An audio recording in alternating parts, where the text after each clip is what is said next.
The National Weather Service in the Twin Cities has issued a severe thunderstorm warning for Kennebec County, southeastern Mille Lacs County, northwestern Chisago County, Pi-Sanid County, until 7:45 p.m.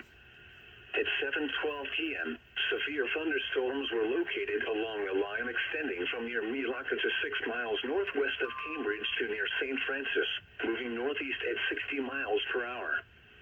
Expected hazards include 60-mile-per-hour wind gusts and half-dollar-size hail.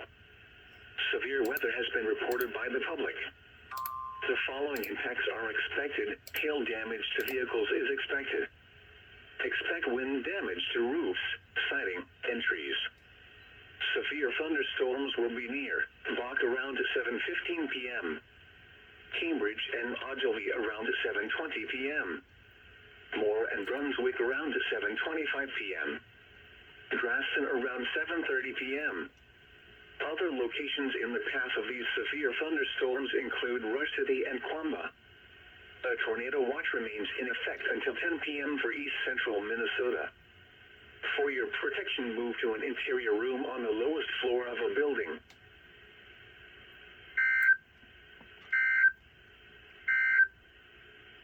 Tornado watch number 293 remains in effect until 10 p.m. for the following counties. In